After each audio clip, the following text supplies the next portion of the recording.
Avant qu'un homme ne s'ouvre émotionnellement, il observe non pas avec ses yeux, mais avec son instinct. Il analyse chaque geste, chaque réaction, chaque silence, comme si son subconscient avait besoin de s'assurer qu'aimer est sans danger. Ces tests ne sont pas planifiés. Ils naissent d'une peur ancestrale. La peur de se perdre à l'intérieur d'une femme qui éveille quelque chose de plus grand qu'il ne peut le contrôler. Et plus le lien sera fort, plus il tentera de se protéger. Carl Jung expliquait que lorsqu'un homme est touché par la puissance féminine, quelque chose en lui éveille sa propre vulnérabilité. C'est pourquoi, avant de s'abandonner, il a besoin de s'assurer inconsciemment que cette femme est émotionnellement stable, qu'elle est calme face au chaos, qu'elle est suffisamment mûre pour accepter et non pour absorber ses sentiments. Ce que beaucoup de femmes interprètent comme de la froideur de la distance ou de l'indécision n'est en réalité que le reflet de cette épreuve silencieuse. Un test pour savoir si l'amour sera un refuge ou une menace. Et c'est à ce moment-là que la plupart échouent, car elles tentent de prouver leur valeur, alors que la véritable force réside dans la démonstration de présence.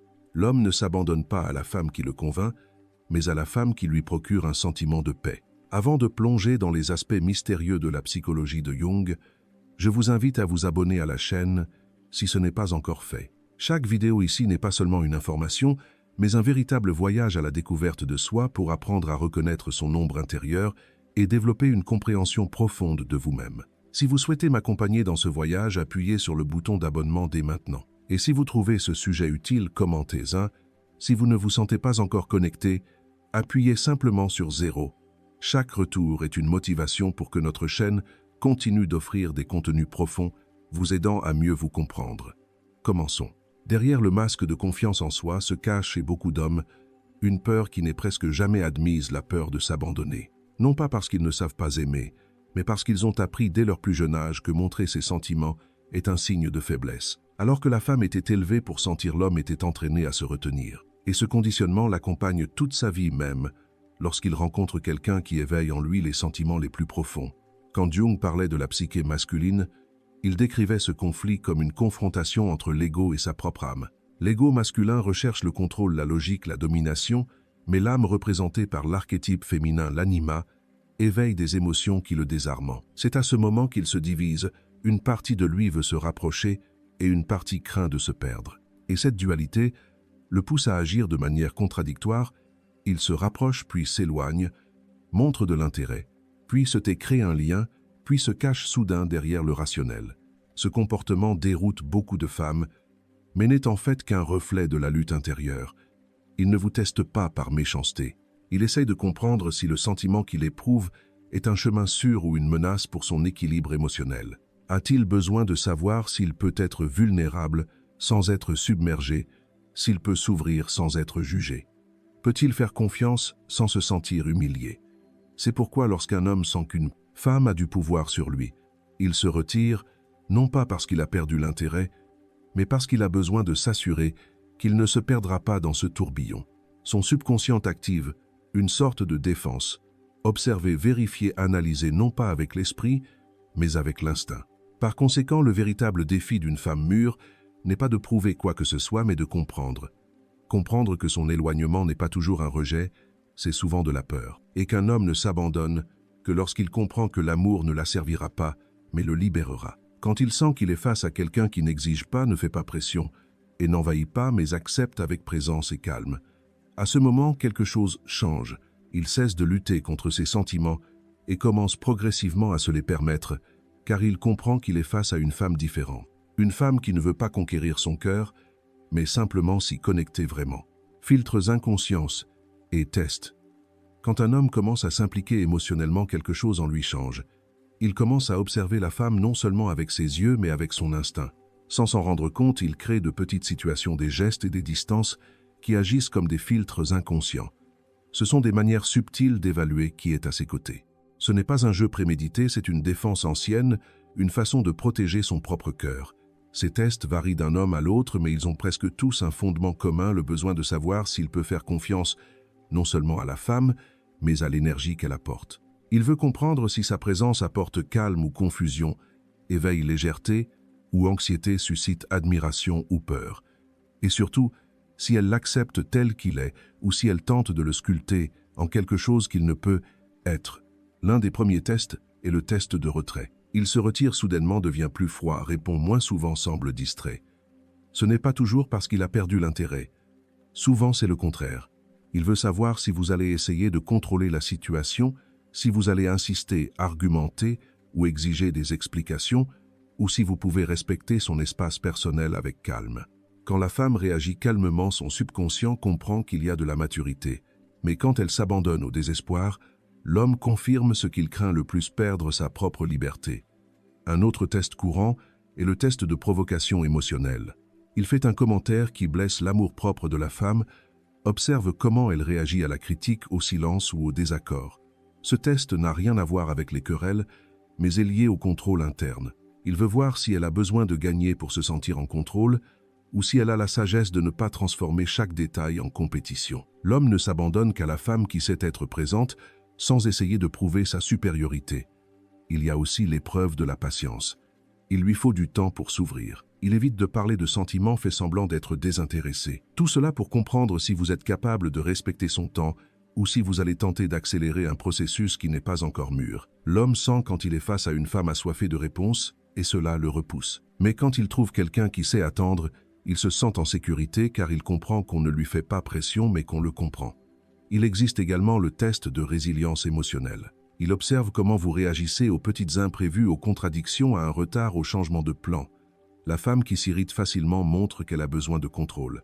Celle qui reste concentrée fait preuve de maîtrise de soi. Et c'est exactement ce que l'homme recherche au fond de lui, quelqu'un d'émotionnellement stable, qui ne dépend pas de ses actions pour maintenir son propre équilibre.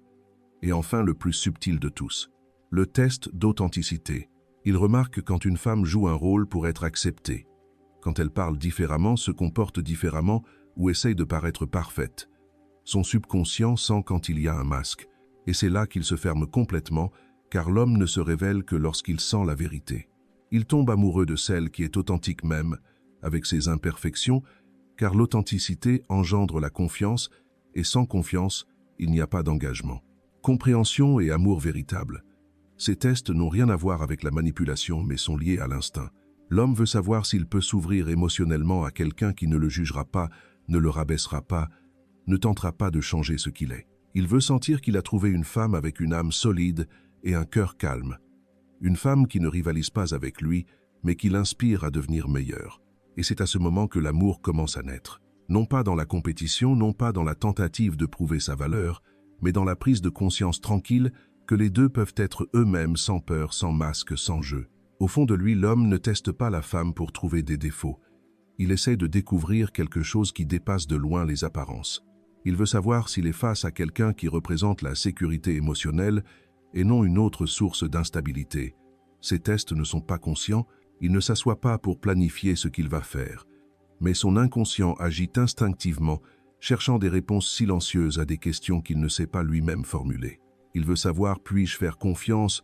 Puis-je être moi-même? Puis-je aimer sans être jugé?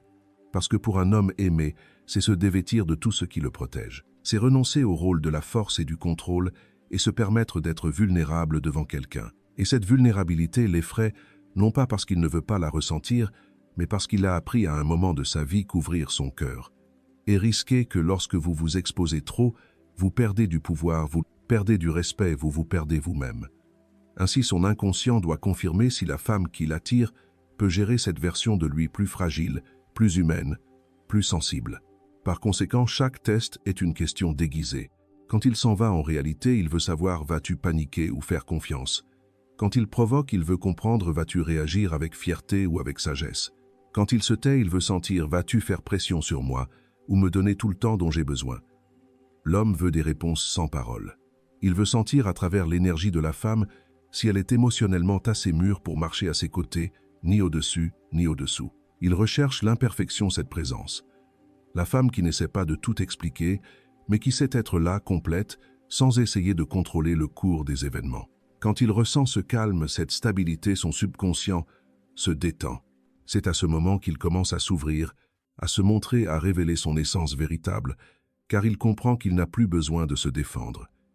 Il comprend qu'il peut se détendre sans être blessé. Carl Jung disait que l'amour véritable exige l'intégration, qu'il ne peut y avoir d'union réelle tant qu'une partie de nous reste en état de guerre. Par conséquent, lorsqu'un homme trouve une femme qui éveille en lui un sentiment de paix, il s'abandonne, non pas parce qu'elle l'a convaincu, mais parce qu'elle l'a transformé. Elle l'a aidé à réconcilier les deux parties en conflit l'ego qui a peur de perdre le contrôle et l'âme qui désire fusionner avec quelque chose de plus grand. Ce qu'il veut vraiment savoir, ce n'est pas si vous n'êtes pas assez bien pour lui, mais si votre amour est assez mûr pour le libérer de la peur, et ce genre d'amour est rare, car il n'essaie rien de prouver.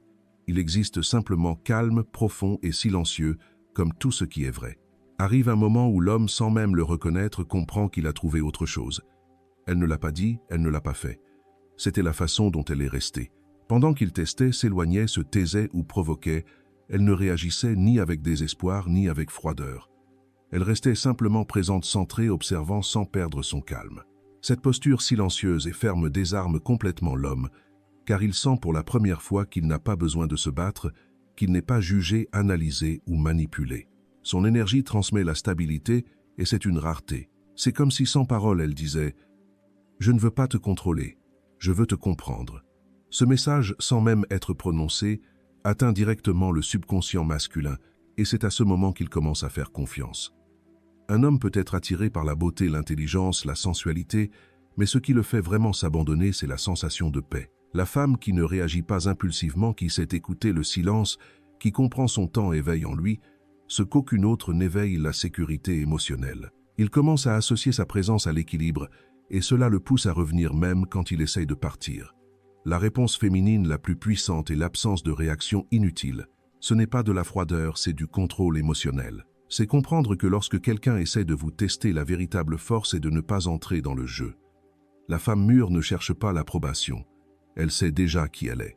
Et c'est pourquoi elle devient irrésistible, car l'homme sent qu'elle n'a pas besoin de lui pour se sentir complète. Carl Jung disait que la rencontre de deux âmes est un échange d'énergie. Et l'énergie féminine qui guérit l'homme n'est pas celle qui s'oppose à lui, mais celle qui le reflète. Elle le fait se voir clairement, sans reproche, sans exigence. Son silence devient un miroir dans lequel il se reconnaît enfin.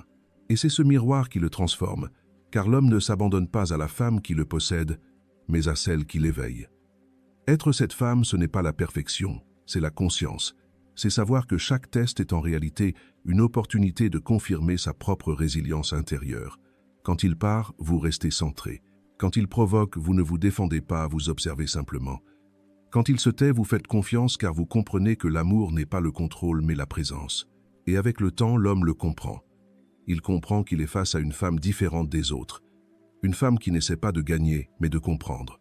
Une femme qui ne cherche pas à prouver sa valeur car elle la reconnaît déjà en elle-même. C'est à ce moment que sa peur commence à s'éteindre car l'amour véritable n'est non pas de la rivalité des égaux, mais de la rencontre des consciences qui ont appris à se respecter. L'homme peut être avec de nombreuses femmes au cours de sa vie, mais ne s'abandonne vraiment qu'à une seule, celle qui lui fait ressentir ce qu'il n'a jamais trouvé ailleurs, la paix. Non pas l'euphorie de la victoire, ni le drame de la passion, mais la tranquillité de pouvoir être lui-même. La femme qui inspire ce sentiment n'a pas besoin de demander l'amour, elle l'inspire, et c'est cette inspiration qui le transforme.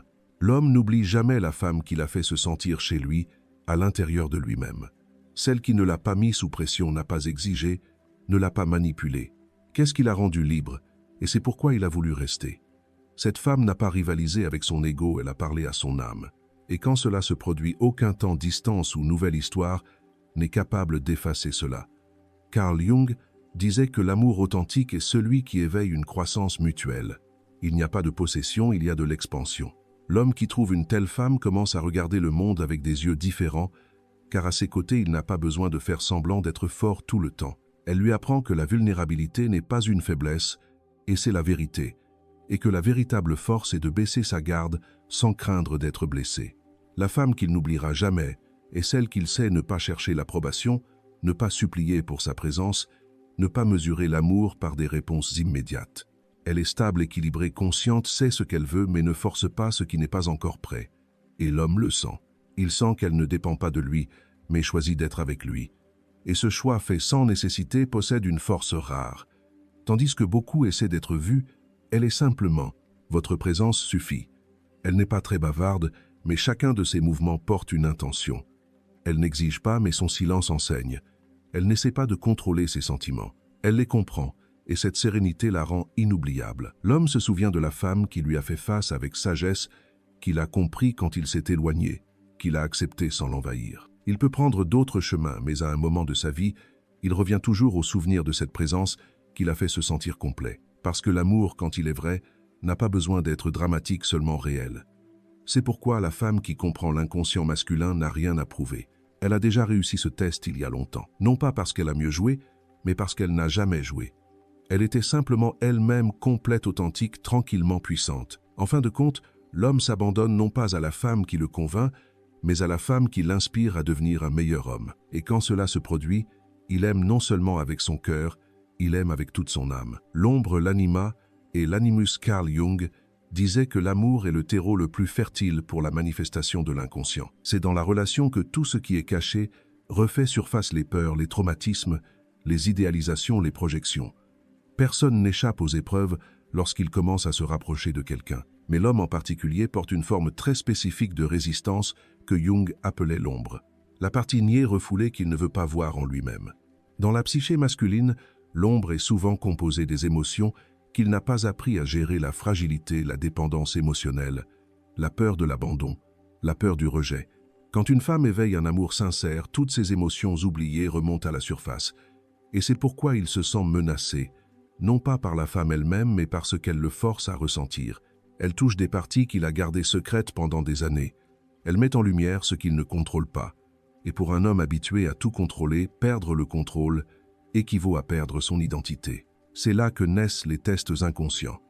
Ce sont des formes symboliques de son inconscient vérifiant s'il peut se détendre. Quand il part, il ne veut pas qu'elle le suive. Il veut voir si elle peut rester ferme sans s'effondrer. Quand il est froid, il veut savoir si son amour est mûr ou si ce n'est qu'un besoin. Quand il provoque, il observe si la réponse vient de l'ego ou de la conscience. Et sans s'en rendre compte, il demande ce qu'il n'a jamais eu: un espace sûr pour la vulnérabilité. Jung écrivait que ce que nous nions en nous finit par contrôler notre vie. Par conséquent, l'homme qui nie sa propre sensibilité commence à en être gouverné. Il a peur de ressentir, alors il s'enfuit. Mais plus il s'enfuit, plus le sentiment devient fort. Et la femme qui comprend cette dynamique cesse de réagir à la forme et commence à voir le contenu. Elle comprend que l'éloignement, le silence, les contradictions sont des manifestations d'une âme rebelle et non d'une indifférence réelle. Quand Jung parle de l'anima, l'archétype féminin à l'intérieur de l'homme, il décrit la femme comme le miroir à travers lequel l'homme voit son âme.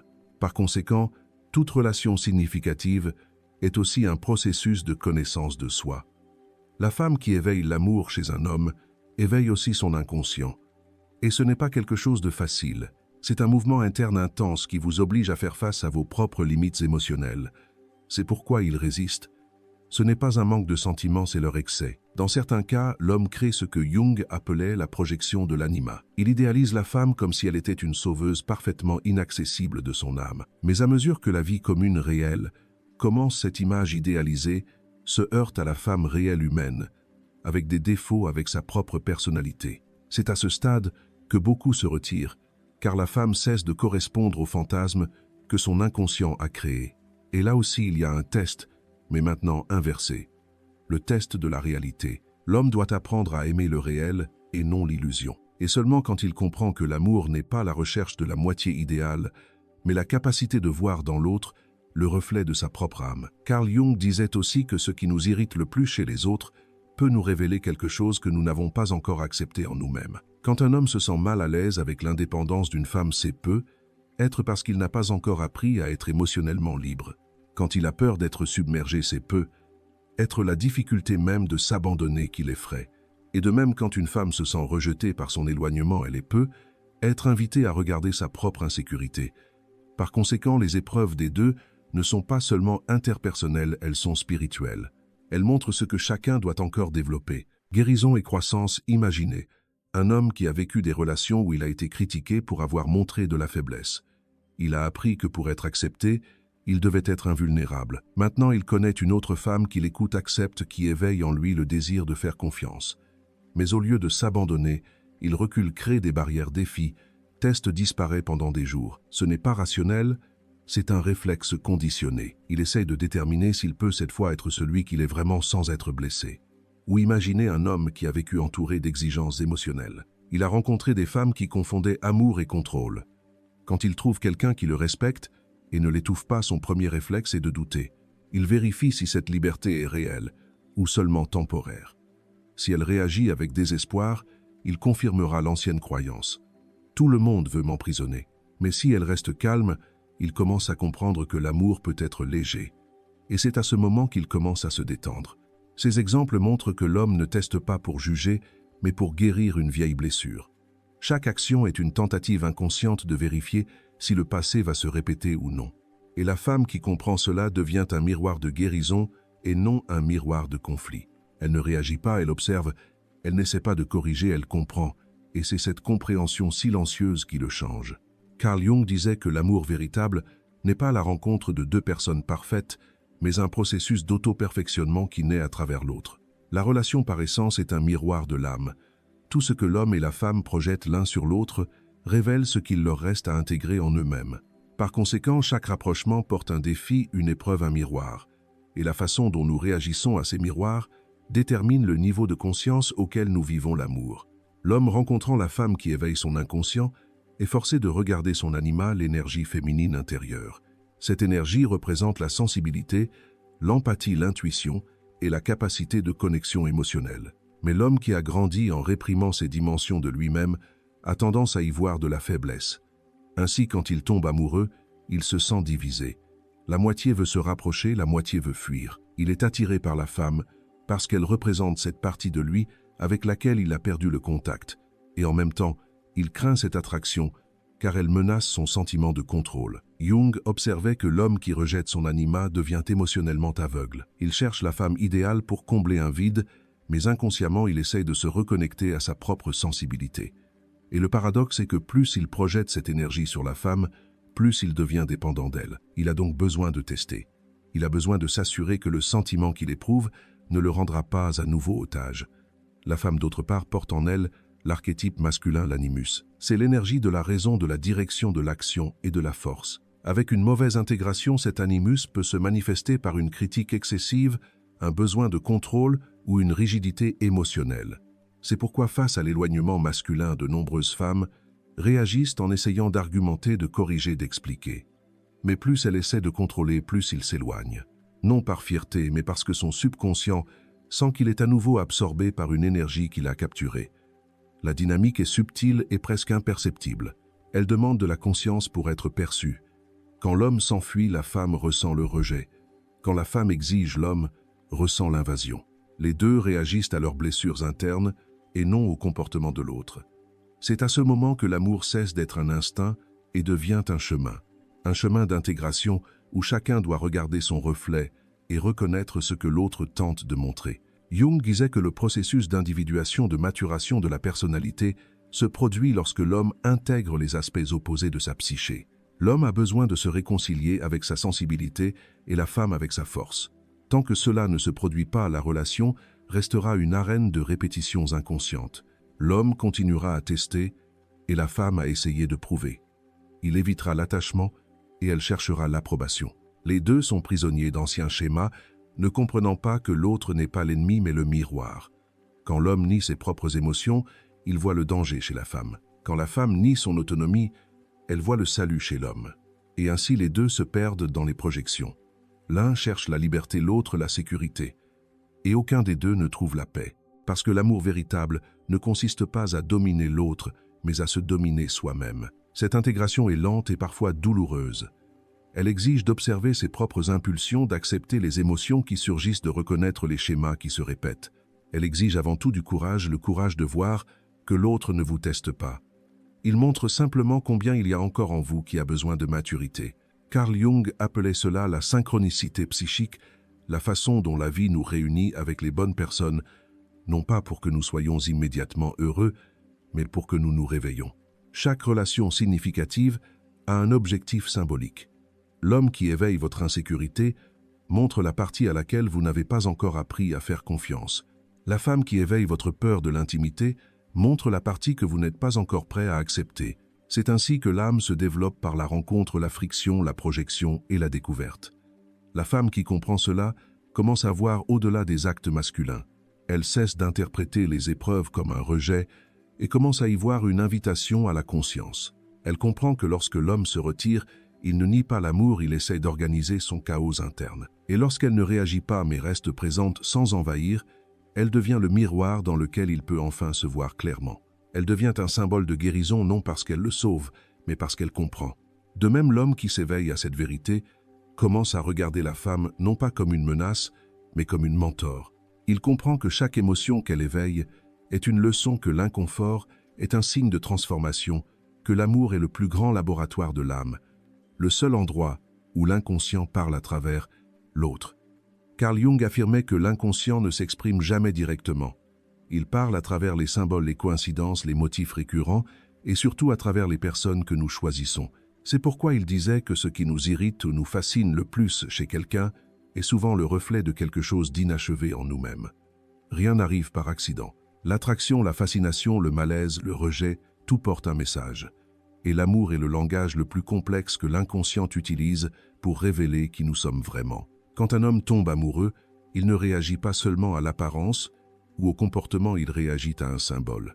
La femme qui l'attire représente son anima, l'aspect féminin de son âme qu'il doit reconnaître. C'est pourquoi elle lui semble mystérieuse, intense, presque hypnotique. Mais cette même énergie qui le fascine l'effraie aussi, car elle l'oblige à se confronter à des parties de lui-même qu'il ne contrôle pas. Il ressent l'amour, mais la peur l'accompagne. Et c'est à ce moment précis que l'inconscient entre en action. Il crée des obstacles, des situations de doute, d'éloignement, des tests. Non pour saboter l'amour, mais pour qu'il s'élargisse à travers la conscience. La même chose se produit avec la femme. Elle se sent attirée par un homme qui symbolise son animus, le principe de force, de détermination et de stabilité. Il représente ce qu'elle aspire à intégrer, la direction, la structure, la concentration. Mais ce même homme qui la charme par sa force lui fait ressentir de la vulnérabilité. Et c'est cette dualité qui génère le conflit. Elle désire l'intimité mais a peur de se perdre. Elle veut se connecter mais craint la dépendance. L'inconscient utilise à nouveau l'amour pour mettre en lumière ce qui a besoin d'équilibre. Jung disait que les rêves sont la manière dont l'inconscient tente de corriger le déséquilibre de l'esprit conscient.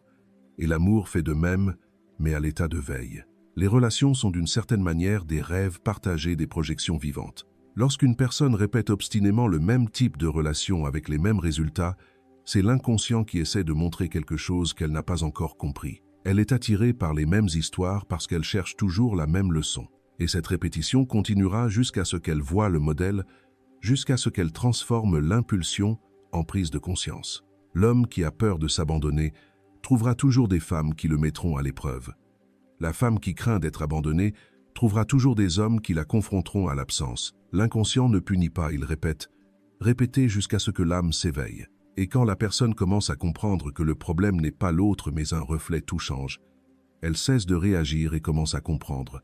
Et c'est la compréhension et non la réaction qui dissout le schéma. Cette perception modifie complètement la façon dont la personne vit l'amour, car grâce à elle, l'accent est déplacé de l'autre vers son propre miroir intérieur. Quand un homme comprend que sa résistance à s'abandonner est le reflet de son rapport à sa propre vulnérabilité, il cesse de tester les autres et commence à s'observer.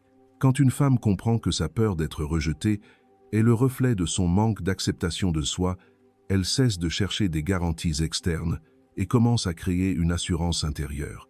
Et c'est à ce moment que les relations commencent à se transformer en quelque chose de sacré, un espace où les deux se reconnaissent au lieu de se corriger mutuellement. Jung parlait également de synchronicité, le phénomène des coïncidences significatives. Il considérait ces expériences comme des signes de l'inconscient collectif, manifestant un dialogue entre l'intérieur et l'extérieur. Dans de nombreux cas, ce phénomène est évident. Une rencontre inattendue, un sentiment de familiarité, des symboles récurrents, tout cela indique que la vie essaie de nous montrer quelque chose. Et presque toujours ce qui est montré est ce qui n'est pas encore intégré en nous. Par exemple, un homme qui rêve d'une femme qu'il a perdue il y a des années et la rencontre à nouveau par hasard n'est pas face à une simple coïncidence. Il est devant une opportunité symbolique. L'inconscient dit « Il y a quelque chose dans cette histoire qui doit encore être compris. Peut être un attachement, peut être une culpabilité, peut être une idéalisation. » De même, la femme qui attire à plusieurs reprises des hommes émotionnellement indisponibles est invitée à regarder sa propre disponibilité émotionnelle. Peut être n'est-elle pas encore prête pour l'amour qu'elle dit désirer. Ces répétitions ne sont pas des punitions, ce sont des leçons présentées sous une forme symbolique jusqu'à ce que la conscience les assimile. Jung disait que l'inconscient est comme la nature. Quand on l'ignore, il se manifeste comme le destin. Tout ce qui est réprimé revient mais déguisé en hasard, en modèle, en relation. Par conséquent, plus nous devenons conscients, moins nous avons besoin de passer des tests. Les tests disparaissent lorsque la leçon est apprise. Mais tant que l'inconscient agit sans être reconnu, la vie continuera de présenter les mêmes défis juste avec des visages différents. L'homme qui comprend cela commence à réaliser que les tests qu'il fait passer aux femmes sont en réalité des tests qu'il se fait passer à lui-même.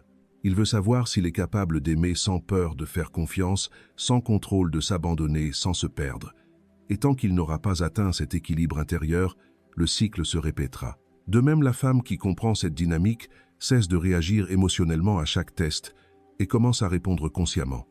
Elle comprend que souvent ses doutes ne concernent pas elle, mais sa capacité à ressentir. Et alors elle cesse d'essayer de le convaincre et reste simplement présente. La présence est le langage que l'inconscient respecte le plus. Jung affirmait que la véritable maturation émotionnelle commence lorsque l'on cesse de réagir aux impulsions inconscientes et commence à les observer. Tant que la personne réagit, elle est prisonnière de l'inconscient. Mais au moment où elle observe ce qu'elle ressent sans s'identifier complètement à cela, elle devient consciente. Et la conscience est le seul antidote au schéma répétitif qui sabote l'amour. Dans nos relations, cette différence est cruciale. L'homme qui vit encore sous l'emprise de ses propres peurs testera la femme pour se protéger. Mais l'homme qui développe la maîtrise de soi commence à reconnaître la peur au moment où elle surgit. Il remarque l'impulsion de s'éloigner, le besoin de contrôle, la jalousie, le doute. Et au lieu d'agir automatiquement, il fait une pause. Il observe. Cette pause est le début de la libération car l'inconscient y perd sa capacité à diriger seul. Carl Jung disait que personne n'atteint l'illumination en imaginant des figures de lumière, mais en rendant l'obscurité consciente. La maîtrise de soi n'est pas la suppression de la peur, mais la reconnaissance de son existence et le choix de ne pas la suivre. L'homme qui fait cela commence à se sentir entier. Et quand il se reconnaît comme entier, l'amour cesse d'être un champ de défense et devient un espace de rencontre. De même, la femme qui maîtrise ses émotions cesse de tomber dans le piège de la réactivité. Quand l'homme s'éloigne, elle ne court pas après lui. Quand il la teste, elle ne réagit pas avec ressentiment. Elle comprend que ses actions relèvent de son propre processus d'individuation et non de sa propre personne. Et cette compréhension ne vient pas de l'orgueil, mais de la conscience. Elle a compris que le véritable amour n'est pas un combat entre deux égaux cherchant à prouver qui a raison, mais un échange entre deux âmes qui apprennent à se connaître. Jung expliquait qu'à mesure que l'inconscient devient conscient, le conflit interne se résout. L'ombre, tout ce que nous nions en nous, perd de son pouvoir lorsqu'elle est éclairée par l'attention. Par conséquent, la maîtrise de soi est le stade le plus élevé de l'amour humain. C'est là que l'homme cesse de tester et que la femme cesse de réagir. Les deux commencent à s'observer mutuellement et à ce moment-là, la relation se transforme en un laboratoire de l'âme. L'homme commence à comprendre quand son instinct de test se manifeste. Cette envie de provoquer, de se retirer, d'évaluer le contrôle de la situation. Et en le reconnaissant, il se demande « De quoi ai-je peur ?» Dans la plupart des cas, la peur est d'être rejeté en se montrant entier. La peur de ne pas être assez bien, d'être vu dans ses propres imperfections. Mais quand il s'autorise à ressentir cela, s'enfuir, le test perd son sens, car il ne cherche plus une validation externe, il l'intègre intérieurement. Et la femme qui l'observe consciemment devient une ancre qui l'aide à traverser ce processus. Non pas parce qu'elle le guide, mais parce qu'elle le reflète. Son équilibre invite l'inconscient de l'homme à se réaligner. Sa sérénité transmet ce qu'aucun mot ne peut dire, la confiance, et l'inconscient masculin se sentant en sécurité se détend. La peur cède la place à la confiance. La défense se transforme en assurance. La maîtrise de soi modifie également le langage émotionnel au sein du couple. Le dialogue cesse d'être une dispute sur qui a raison et devient une exploration mutuelle de ce qui se passe à l'intérieur de chacun. L'homme cesse d'accuser et commence à décrire ses sentiments. La femme cesse de réagir et commence à comprendre. La relation passe de la surface du comportement à la profondeur des significations, et c'est là que l'amour commence à devenir une expérience d'expansion de la conscience et non plus seulement une satisfaction émotionnelle. Carl Jung considérait l'amour mature comme l'une des expressions les plus puissantes de l'individuation, le processus par lequel une personne devient ce qu'elle est vraiment. Pour lui, il n'y a pas de développement spirituel sans confrontation avec l'autre. C'est dans la friction de la relation que la personnalité s'affine, que les extrêmes s'équilibrent et que l'âme apprend à intégrer les opposés. Par conséquent, l'amour n'est pas seulement un sentiment, c'est un processus alchimique. Chaque défi, chaque test, chaque éloignement est une étape de l'alchimie psychique entre le conscient et l'inconscient. Et le feu qui purifie est la conscience qui observe sans jugement. Quand un homme atteint ce niveau de maîtrise de soi, il n'a plus peur d'aimer, car il comprend que l'amour ne l'affaiblit pas. Il le rend plus fort. Il ne lui ôte pas sa maîtrise de soi. Il le libère de la nécessité de contrôler. Et la femme qui atteint ce niveau de maturité cesse de chercher des garanties, car elle comprend que la véritable sécurité réside en elle-même. Elle n'a plus besoin de promesses pour faire confiance. Elle fait confiance parce qu'elle a appris à rester calme même face à l'incertitude. La relation entre un homme et une femme conscient devient alors un espace de miroir et de croissance, et non de répétition. Ils ressentent toujours la peur, le doute, la jalousie, le désir. Mais maintenant, au lieu de réagir, ils observent, et chaque émotion observée devient un pont entre l'humain et le divin. Parce que l'amour vécu consciemment n'est pas seulement un sentiment entre deux corps. C'est un dialogue entre deux âmes, cherchant à se connaître dans l'éternité. Pour Jung, la relation entre l'homme et la femme est le scénario symbolique le plus puissant de l'âme humaine. Il voyait l'amour comme une forme d'alchimie intérieure, un processus par lequel l'inconscient se transforme en conscience, la peur en sagesse et l'instinct brut en lumière. Mais comme toute alchimie, ce processus nécessite du feu, et le feu dans l'amour est la friction émotionnelle, la collision des différences, la confrontation entre ce que nous désirons et ce que nous sommes réellement. Jung observait que la relation est une sorte de laboratoire psychique. En elle se rencontrent et se reflètent deux natures opposées, le masculin et le féminin, le rationnel et l'intuitif, l'extérieur, et l'intérieur, le conscient et l'inconscient. Cette tension entre les opposés n'est pas une erreur, c'est le moteur même de l'évolution. C'est à travers elle que chacun est contraint de grandir. La femme apprend à regarder en elle et à trouver la stabilité sans perdre sa sensibilité. L'homme apprend à ressentir sans s'effondrer, à s'ouvrir sans perdre sa structure. Les deux se dirigent peu à peu vers le centre, le point où la raison et l'émotion s'équilibrent. Jung appelait ce point d'équilibre le centre même de l'intégrité psychique. Pendant que l'ego essaie de contrôler, le soi observe. Pendant que l'ego réagit, le soi intègre. Et c'est ce centre intérieur qui éveille l'amour, même si cela se produit douloureusement. Quand un homme se sent attiré par une femme qui le sort de sa zone de confort, ce n'est pas seulement le désir qui s'active, c'est l'appel du soi. L'inconscient dit « Il y a quelque chose ici que tu dois intégrer ». Et il en va de même pour la femme lorsqu'elle se sent bouleversée, abandonnée ou profondément touchée. C'est son soi qui demande une expansion, car l'amour ne vient pas pour compléter mais pour révéler. L'alchimie que Jung décrivait était un processus de transmutation intérieure. Il disait que tout comme les alchimistes cherchaient à transformer le plomb en or, l'âme humaine devait transformer les impulsions inconscientes en conscience lumineuse. Et l'amour est la fournaise où cela se produit. Le plomb, c'est l'instinct, la peur, la jalousie, le contrôle, le besoin d'être accepté. L'or, c'est la conscience, l'acceptation, l'équilibre, l'amour sans possession. Mais entre le plomb et l'or, il y a le feu de la transformation. Et ce feu est précisément les tests et les conflits qui surviennent entre l'homme et la femme. L'homme entre en contact avec la femme et ressent quelque chose qui le déstabilise. Il essaie de se protéger, mais plus il résiste, plus il ressent. Jusqu'à ce qu'un jour, il comprenne que ce qui le dérangeait chez elle était le reflet de ce qu'il n'avait pas encore accepté en lui-même. La force émotionnelle de la femme reflète la sensibilité qu'il a rejetée. Son intuition révèle ce qu'il a toujours essayé de rationaliser. Sa liberté défie son besoin de contrôle. Et quand il comprend cela, quelque chose change. La résistance se transforme en apprentissage et le test en connaissance de soi. La femme, à son tour, trouve dans l'homme le reflet de sa force intérieure. Son silence la pousse à gérer sa propre anxiété. Son retrait l'invite à trouver la sécurité en elle-même. Le défi qu'il représente la pousse à mûrir émotionnellement. Et c'est ainsi que tous deux purifient l'ego, dissolvent les illusions, apprennent à aimer sans chercher à posséder. C'est l'alchimie de l'amour. Deux inconscients se confrontent jusqu'à ce qu'une nouvelle conscience émerge, plus vaste, plus libre, plus entière.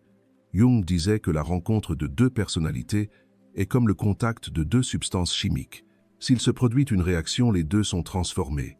Et c'est ce qui se passe lorsque l'amour est vécu consciemment. Aucun des deux n'en sort indemne. Le véritable amour n'est pas un confort, c'est une transformation. Ce n'est pas une fuite, c'est une révélation. Et ce qu'il révèle finalement, c'est ce qui n'est pas encore complet en nous. L'homme qui comprend cette dynamique cesse de voir la femme comme une menace ou un prix. Il voit en elle un pont, un canal, par lequel il peut s'approcher de son âme. Et la femme, quand elle comprend ce langage, cesse de voir l'homme comme une source de validation de sa valeur. Elle voit en lui un miroir, le reflet de son propre processus de croissance. Les deux se libèrent de la nécessité de gagner, de prouver, de dominer. Et ils commencent à marcher ensemble, conscients que chaque geste, chaque conflit, chaque silence fait partie du travail intérieur de l'âme. C'est l'essence de l'alchimie jungienne. Il n'y a pas d'amour sans confrontation et il n'y a pas de croissance sans douleur. Mais la douleur cesse d'être une souffrance lorsqu'elle est comprise. Elle devient un outil. Elle se transforme en conscience. Et lorsque la conscience s'élargit, l'amour devient quelque chose de bien plus grand qu'une émotion. Il devient un champ de transformation mutuelle. À ce stade, l'homme n'a plus besoin de tester et la femme n'a plus besoin de prouver. Tous deux ont appris à voir l'autre comme un symbole et non comme une menace. Et l'énergie entre eux change. L'amour cesse d'être un échange basé sur le besoin et devient un flux de présence. Il n'enchaîne pas, il libère, il ne consomme pas, il nourrit, il n'exige pas, il comprend. Et cette forme d'amour née du feu de la conscience, Jung l'appelait l'union des opposés, l'intégration sacrée du masculin et du féminin à l'intérieur de chaque être humain. Lorsque l'homme et la femme commencent à intégrer leurs opposés intérieurs, l'amour cesse d'être un champ de tension et devient un champ d'expansion. Ce qui était réaction devient compréhension. Ce qui était peur devient présence. Et c'est à ce moment que la relation commence pour la première fois à respirer naturellement. L'homme qui a appris à gérer sa sensibilité cesse de tester, car il n'a plus besoin de garanties externes. Il se connaît déjà. Quand il est jaloux, il observe ce qui le provoque. Quand il ressent de la peur, il la reconnaît comme faisant partie du processus et non comme un signe de danger. Il devient transparent, capable de communiquer clairement sans jeu, sans manipulation. Et cette transparence qui semblait auparavant être une faiblesse est maintenant une force, car il a découvert que la vulnérabilité n'est pas une exposition mais un courage. La femme qui a intégré son propre animus, le principe de force et de raison change également. Elle ne cherche plus à contrôler. Elle n'a pas besoin de prouver qu'elle est suffisante. Elle a appris à respecter le rythme de l'autre sans se perdre dans le processus. Quand il s'éloigne, elle reste. Quand il se tait, elle écoute le silence. Quand il revient, elle l'accueille, mais sans se trahir. Voici la maturité du féminin, conscient l'amour avec des limites, l'abandon, avec discernement, la présence, avec individualité. Jung disait qu'il n'y a pas d'éveil de la conscience sans douleur. C'est pourquoi l'intégration entre le masculin et le féminin ne se fait pas de manière romantique. Elle se produit dans la friction de la vie réelle. Elle se produit dans les moments d'incompréhension, dans les jours de séparation, dans les disputes, dans les doutes. La différence est que maintenant les deux savent qu'ils ne sont pas l'un contre l'autre, mais devant des parties d'eux-mêmes qui restent à comprendre. Cette conscience change tout. L'homme cesse d'essayer de gagner les disputes. La femme cesse d'essayer de changer l'autre. Le dialogue cesse d'être un affrontement et devient un pont. Il ne demande plus qui a raison, mais se demande « Qu'est-ce que cela essaye de nous montrer ?» Cette simple question marque le début d'une nouvelle forme d'amour. Un amour moins impulsif et plus profond. Moins axé sur la conquête, plus sur l'évolution. Dans la vie de tous les jours, cette intégration se manifeste par de petits gestes. L'homme commence à agir plus attentivement, moins sur la défensive. Il apprend à être présent émotionnellement même lorsqu'il n'a pas toutes les réponses. Il cesse de fuir l'intensité féminine et commence à accepter ce qu'elle représente. Il comprend que l'émotion de la femme n'est pas une attaque mais un miroir. Et en regardant dans ce miroir, il grandit. La femme, à son tour, cesse de confondre présence et contrôle. Elle comprend que donner de l'espace à l'autre est une forme d'amour. Elle n'exige pas de preuves constantes car elle a appris à valoriser la dévotion silencieuse. Elle ne cherche pas à être nécessaire, elle cherche à être authentique. Et cette authenticité est ce qui soutient l'amour mature. Jung voyait cette maturité comme l'expression du soi en action. Le soi est le point central de l'âme. La partie qui observe sans s'identifier comprend, sans juger aime, sans s'attacher. Lorsque la relation se stabilise à ce niveau, l'ego est toujours jaloux, toujours effrayé, toujours en doute. Mais maintenant, l'ego ne commande plus. Il n'est qu'une voie, pas la direction. La conscience, qui était l'observatrice, devient le centre.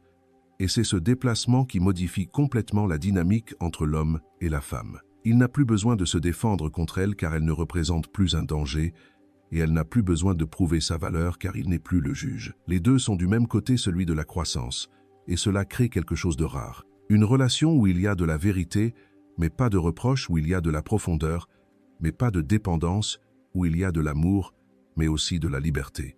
Une telle connexion ne se produit pas par hasard. Elle est le résultat d'un travail intérieur continu. Un travail silencieux accompli dans les moments où il aurait été plus facile de réagir, mais où la conscience choisit d'observer.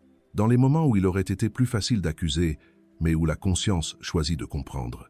Dans les moments où il aurait été plus facile de fuir, mais où le cœur choisit de rester et de traverser le feu de la transformation.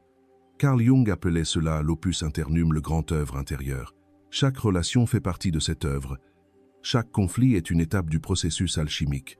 Et chaque fois que la personne choisit la présence plutôt que la réactivité, elle purifie un peu son âme.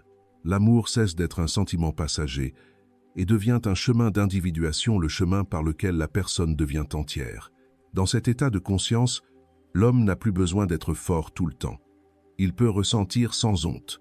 Et la femme n'a plus besoin d'être comprise tout le temps. Elle peut simplement être silencieuse, sachant que son silence parle aussi. Les deux reconnaissent qu'aimer n'est pas convaincre l'autre, mais se révéler à lui. Et que plus ils deviennent authentiques, moins il y a de place pour les vieux jeux de l'ego. L'amour conscient est l'expression suprême de l'intégration des opposés. Ce n'est pas la fin du conflit, c'est la capacité de le traverser sans se perdre. Et l'homme et la femme qui atteignent ce point n'ont plus besoin l'un de l'autre pour être complets. Ils se choisissent pour continuer à grandir. Chaque rencontre devient une leçon. Chaque parole liée à la vérité devient une guérison. Et chaque silence partagé devient une communion. L'amour, selon Jung, n'est pas un événement mais un processus. Et comme tout processus humain, il passe par des étapes qui reflètent le niveau de conscience de celui qui le vit. Ces étapes ne sont pas des règles fixes, mais des processus dynamiques qui se répètent à des degrés divers, montrant le chemin de l'immaturité émotionnelle au véritable partenariat psychologique. Au début, il y a la phase de projection. C'est le moment où l'homme et la femme ne se voient pas clairement mais se voient à travers leurs propres attentes. L'homme projette sur la femme une image idéalisée de son anima, cette femme sensible, compréhensive, accueillante qu'il a toujours imaginée. La femme à son tour projette sur l'homme son animus, idéalisé, la figure forte, confiante, protectrice qui semble savoir ce qu'elle veut. Cette projection crée la fascination, l'intensité et l'admiration, mais elle provoque aussi la cécité. Aucun des deux n'aime l'autre. Chacun aime le reflet de ses propres manques. Au fil du temps, la cohabitation commence à briser cette illusion. La vraie femme commence à se manifester et le vrai homme aussi. Ses défauts, ses insécurités et ses contradictions apparaissent. Et c'est à ce moment que commence la phase de désillusion. La projection s'écroule et la déception l'accompagne. C'est là que beaucoup croient que l'amour est terminé, alors qu'en réalité il ne fait que commencer, car pour la première fois, il y a la possibilité de voir l'autre tel qu'il est vraiment. Jung considérait ce moment comme le début de la véritable rencontre de deux personnes. Avant cela, la relation est une fantaisie partagée. Mais quand la fantaisie se dissipe, la possibilité d'un amour plus mature, apparaît celui qui accepte l'autre sans exiger la perfection. Cependant, peu de gens traversent cette phase. La plupart sont effrayés par le miroir que représente l'autre. Et c'est là qu'apparaissent les tests, les retraits et les conflits. L'inconscient se manifeste sous forme de résistance, car l'esprit n'a pas encore appris à gérer la réalité de la connexion. Si le couple parvient à rester ensemble sans fuir ni blâmer, il passe à la phase de confrontation. Ici, les différences ne sont plus évitées, elles sont reconnues. C'est la période où chacun commence à comprendre qu'une partie de ce qui irrite chez l'autre se trouve en fait en soi. L'homme comprend que ce qui l'agace dans la sensibilité de la femme est souvent le reflet de sa propre difficulté à ressentir. La femme comprend que ce qui la frustre dans la froideur de l'homme est le reflet de son propre besoin de contrôle. Cette prise de conscience est douloureuse mais libératrice, car le problème cesse d'être chez l'autre pour se concentrer sur la manière dont chacun de nous gère son propre inconscient. À ce stade, la relation devient un terrain fertile pour la connaissance de soi, mais aussi une zone de risque, car l'ego résiste à perdre le contrôle. La tendance naturelle est de blâmer, de réagir, de punir ou de se retirer. La maturité consiste à soutenir la tension sans s'effondrer, à observer ce que le conflit révèle sans chercher à le vaincre. Lorsque cela se produit, la relation passe à la phase d'intégration. Dans l'intégration, l'homme et la femme n'interagissent plus par besoin mais par conscience. Ils comprennent que l'amour n'est pas un état euphorique constant, mais un mouvement. Il y a des jours de proximité et des jours d'éloignement, et aucun d'eux ne signifie une perte. L'attachement cesse d'être une quête de plénitude et devient un choix. La femme cesse de mesurer l'amour à la quantité de mots et commence à le ressentir à la qualité de la présence. L'homme cesse de mesurer la sécurité par le contrôle et la trouve dans la transparence. Les deux deviennent des adultes émotionnellement matures, capables de maintenir un lien sans avoir besoin de dominer l'autre. Carl Jung disait que la relation idéale est celle qui permet aux deux partenaires de grandir. Il ne croyait pas à l'idée de la moitié d'orange. L'idée de la seconde moitié, selon Jung, était symbolique. Elle représentait l'intégration des contraires à l'intérieur de soi et l'indépendance de l'autre personne pour être complet. Par conséquent, le véritable amour n'est pas une fusion mais une coopération. Ne pas absorber l'autre mais marcher à ses côtés. Et ce type d'amour n'est possible que lorsque les deux égaux se soumettent à la conscience. L'amour mature n'élimine pas les conflits, mais change la manière de les résoudre. L'homme qui atteint la maîtrise de soi ne réagit pas impulsivement. La femme qui atteint la clarté n'est pas facilement blessée. Le dialogue devient un outil d'évolution et non une arme de défense. Les deux commencent à communiquer avec une honnêteté émotionnelle, et cela change complètement l'atmosphère dans la relation. Les disputes s'apaisent non pas parce que les différences disparaissent, mais parce qu'il y a compréhension. Le respect devient naturel. Le silence cesse d'être une menace et devient un espace de réflexion. L'amour conscient est simple. Ce n'est pas un état d'enchantement constant, mais un état d'attention. C'est la capacité d'être présent et d'observer l'autre avec empathie même lorsqu'il manifeste les aspects complexes de sa personnalité. C'est reconnaître que sa fragilité n'est pas une faiblesse, mais une humanité, et que l'erreur, lorsqu'elle est reconnue avec humilité, est une opportunité de croissance. Carl Jung considérait que la relation est l'une des plus hautes écoles de l'esprit humain, car rien ne nous montre autant qui nous sommes que la vie partagée avec une autre personne. À ce stade, l'homme et la femme ne cherchent plus l'approbation, ils cherchent la compréhension. Ils ne rivalisent pas en intelligence. Ils cherchent l'harmonie mesurée non par l'intensité du désir, mais par la profondeur du respect. Ils comprennent que l'amour n'est pas un sentiment que l'on éprouve, mais une pratique que l'on choisit quotidiennement. Et choisir l'amour malgré l'imperfection est la plus haute manifestation de la maturité émotionnelle. L'amour mature n'est pas un état d'harmonie constant, mais un mouvement continu entre stabilité et renouvellement. Carl Jung considérait les liens humains comme des organismes vivants. S'il n'y a pas de conscience, ils tombent malades. S'ils sont réprimés, ils meurent. S'ils sont négligés, ils s'éloignent. S'ils sont vécus consciemment, ils mûrissent. Avec le temps, les relations cessent d'être soutenues par l'impulsion initiale de la passion et commencent à reposer sur quelque chose de plus subtil, sur l'admiration. L'admiration est ce qui reste lorsque l'enchantement se transforme en vie partagée. C'est la capacité de continuer à voir la valeur chez l'autre même après avoir découvert ses défauts. Quand il y a admiration, il reste du respect. Et le respect est le sol dans lequel l'amour s'enracine. Mais une telle admiration n'est possible qu'avec une croissance mutuelle. L'une des erreurs les plus courantes est de considérer que la stabilité émotionnelle signifie la stagnation. En réalité, les relations restent saines seulement lorsque les deux partenaires continuent de se développer personnellement, émotionnellement et intellectuellement. Carl Jung disait que ce qui ne se développe pas dégénère. Cette phrase est vraie tant pour l'esprit que pour l'amour. Un couple qui cesse de grandir cesse de se voir, et quand il cesse de se voir, il commence à se perdre. L'amour conscient est alimenté par la curiosité, par le désir de continuer à connaître l'autre, non pas à partir du passé, mais du présent. L'homme change, la femme change, le monde autour change, et la relation doit s'adapter. L'immaturité cherche la sécurité dans la répétition. La maturité cherche la sécurité dans la flexibilité. Quand il y a maturité, le couple comprend que le lien ne doit pas être parfait, il doit être sincère. Avec le temps, les grands gestes deviennent moins importants que les petits signes. La manière dont tu écoutes le ton avec lequel on parle, la patience face aux différences. Ces détails parlent d'un amour plus grand que n'importe quelle promesse. Carl Jung disait que la véritable transformation de l'être humain se manifeste dans la vie quotidienne. Et c'est dans la vie quotidienne que l'amour prouve sa validité. Les relations conscientes sont construites sur des ajustements quotidiens, des manifestations de soins, de gratitude et de silence respectueux. Mais l'amour mature exige aussi de l'espace.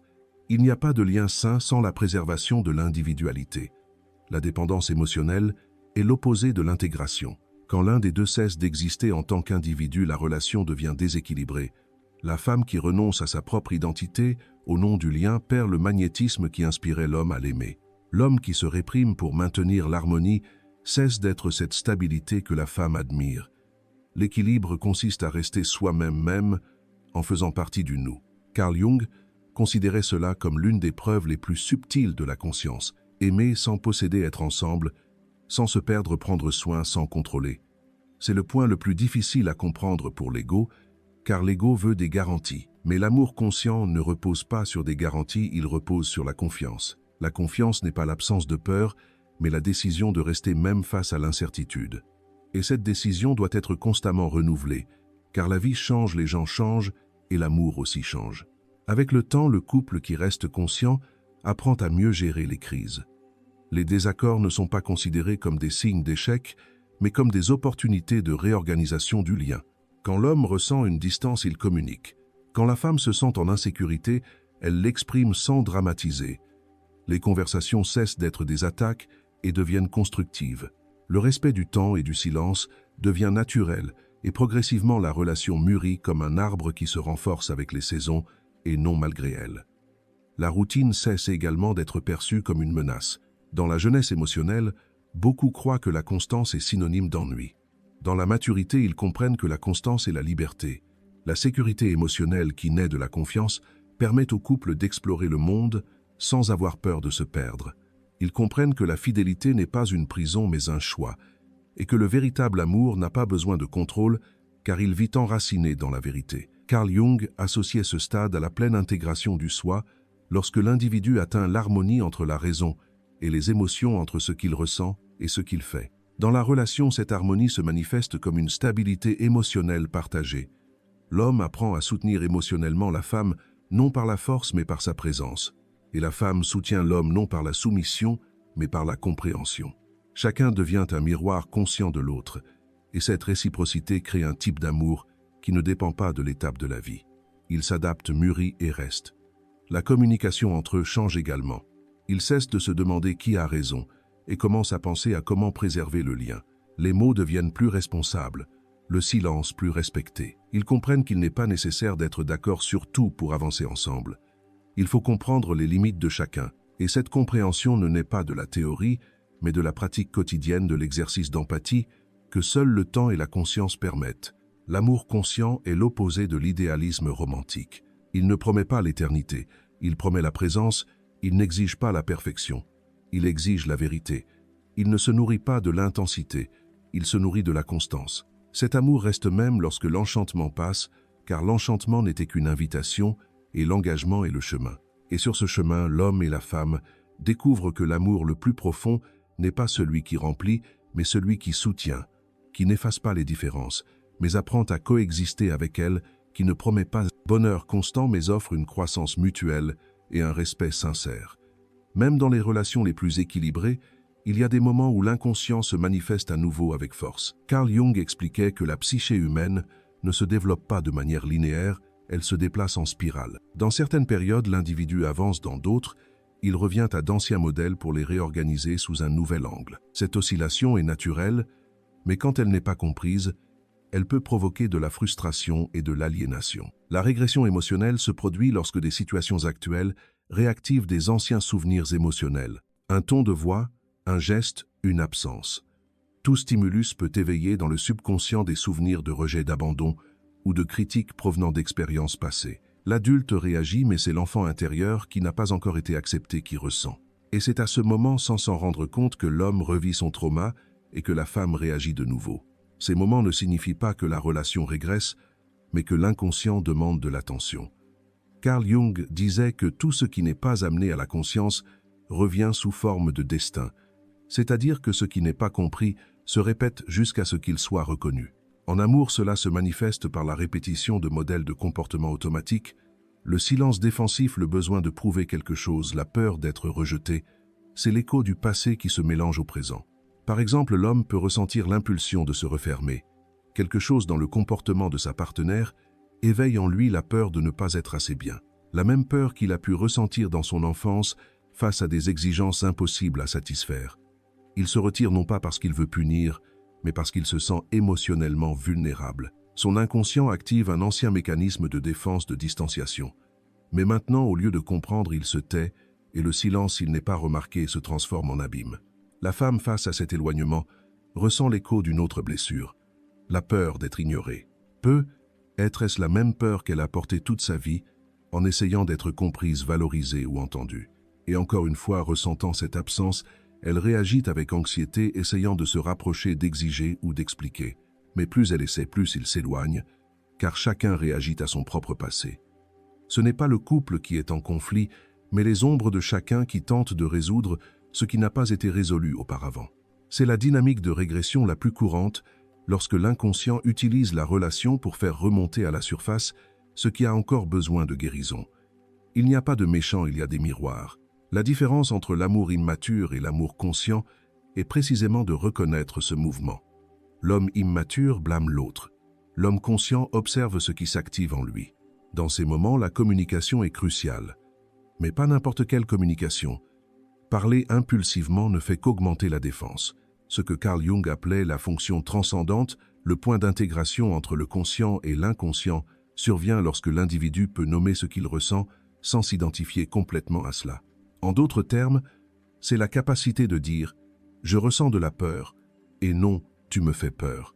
Cette petite différence change tout, car elle enlève le poids de l'accusation et transforme le dialogue en un espace de croissance. L'homme conscient, lorsqu'il remarque l'impulsion de s'éloigner, apprend à s'exprimer. Il dit « j'ai besoin de temps pour clarifier mes sentiments ». Ce n'est pas un rejet.